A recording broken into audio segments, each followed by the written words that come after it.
Express. It has been reported the North might be preparing a large-scale military parade. The Korean Central News Agency KCNA, Kim Jong-un's mouthpiece, said in a report that it has changed the anniversary date of the establishment of the Korean People's Army, which previously fell on April 25. KCNA said, February 8 will be marked as the Army Building Day. The cabinet and other relevant organs will take practical steps to significantly mark the founding anniversary of the Korean People's Army. The news agency did not detail what steps will be taken, but it has been reported the North might be preparing a large-scale military parade that will require the mobilization of troops and other weaponry.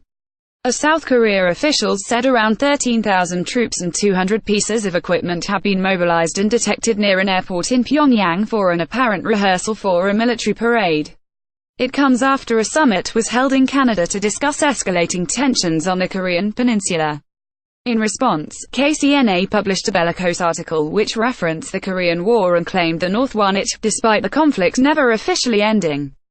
KCNA said, recently the U.S. and its vassal forces held the Vancouver Foreign Ministers meeting in Canada over the security and stability of the Korean peninsula.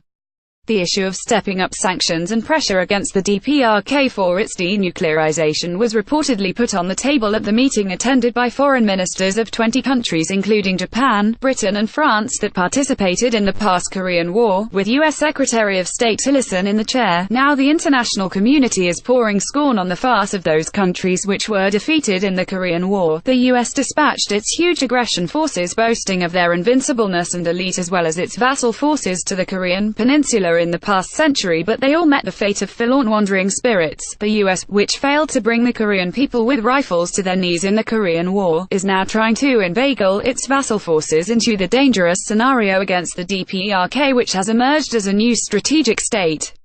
It is nothing but hysteria. The report also warns of a second Korean War and threatens death to the US. It added, those countries that joined the United States in the Korean War have still joined it in international terrorism at its beck and call. This adds to the crimes against the Korean people, the aggressors and provokers who are trying to ignite a second Korean War challenging the strongest nuclear power and military power of the world will only face corpse and death. North Korea claimed to have won the Korean War no matter how desperate the US gets to increase pressure upon the DPRK by mobilizing all sorts of riffraff, oblivious of the DPRK's strategic position and trend of the times. The Empire of America is doomed to destruction. After a year of growing tensions in the region, diplomacy focused on sport enabled the International Olympic Committee to announce that North Korea will send 22 athletes to the Winter Games. South Korean President Moon Jae-in said the Olympics provided a precious chance to open the door for a peaceful resolution of the North Korean nuclear issue and the establishment of peace on the Korean peninsula.